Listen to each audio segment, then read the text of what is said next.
जी, अगला लेक्चर है हमारा। इसमें हमने पढ़ना है खेवट, खतूनी और खसरा। ठीक है, ये बेसिकली ना ज़मीन की तकसीम के लिए ये बनाए गए हैं यूनिट, ताकि ज़मीन की तकसीम जो है वो आसान हो।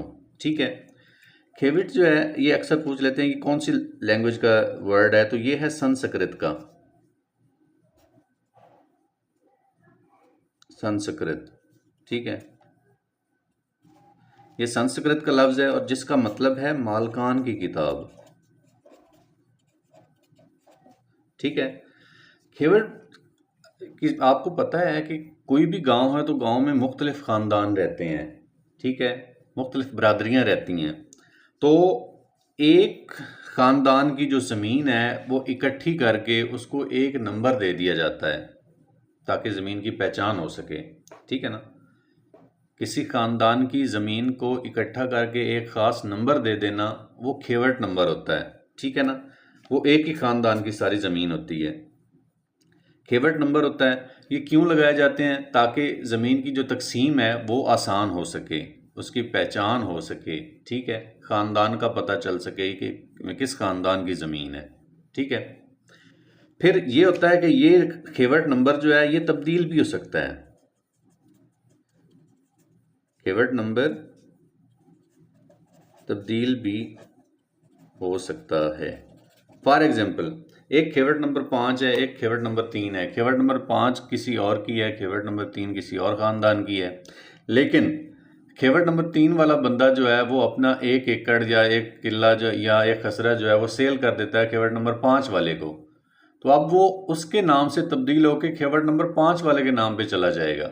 ठीक है ना, तो इस तरह उसका जो है खेवट नंबर, वो पहले जो उसका खेवट नंबर 5 वाले का जो नंबर था ना, उसका वो जो नया एकड़ उसने खरीदा है उसका भी खेवट नंबर अब तब्दील होके उस पुराने बंदे का लग जाएगा, खेवट नंबर 5 का। ठीक है ना, तो ये खेवट नंबर जो है ये तब्दील होते रहते हैं। ठीक है, अब दूसरा है हमारे पास खतूनी। खतूनी में सिर्फ ये देखा जाता है कि ज़मीन को काश्त कौन कर रहा है। ठीक है, ज़मीन को काश्त कौन कर रहा है। ठीक है, चाहे वो मालिक कर रहा है, जैसे बंदा ज़मीन ठेके पे दे देता फिर मालिक नहीं करता, फिर मुजारे आ जाते हैं इसमें।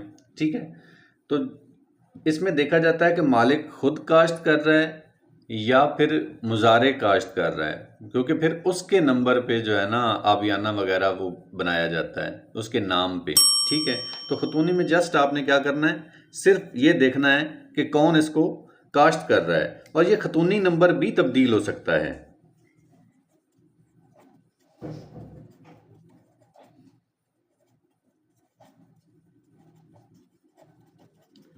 क्योंकि एक बंदा मतलब ज़मीन ठेके पे लेता है, साल बाद 2 साल बाद 3 साल बाद वह छोड़ देता है, वो अगला बंदा कोई और ठेके पे ले लेता है या मालिक खुद जो है काश्त करने लग जाता है, तो अब वो जो है ना खतूनी नंबर चेंज हो जाएगा। आगे है खसरा नंबर। किसी भी खेवट में जितनी ज़मीन है उसको मुख्तलिफ यूनिट्स में डिवाइड करके उसके ख़ास नंबर रख दिए जाते हैं, जिसको हम खसरा नंबर या किला नंबर कहते हैं। ठीक है ना, खसरा नंबर या किला नंबर, और ये परमानेंट होते हैं, ये किला नंबर चेंज नहीं होते। ठीक है,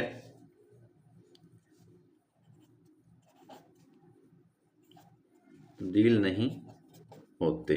ठीक है, ये खसरा नंबर जो है ये कभी तब्दील नहीं होता। ठीक है, ये ख़ास नंबर होता है जो एक दफ़ा लग गया फिर वो ताहयात चलता रहता है। अच्छा, लास्ट एक लेक्चर में ना हमने पढ़ा था आबियाना के बारे में, तो अब इसके बारे में थोड़ी सी डिटेल आपको और देनी है, क्योंकि लास्ट टाइम इंटरव्यू में उन्होंने पूछा हुआ था कि ढाल भाज क्या होती है। तो उन्होंने पूछा हुआ था ढाल भाज क्या होती है, तो ढाल भाज भी आबियाना को ही कहते हैं।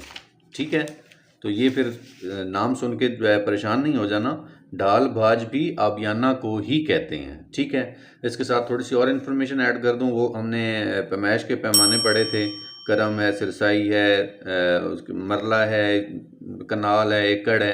तो उसमें हमने ये नहीं देखा था कि एक कनाल में कितने मरले होते हैं,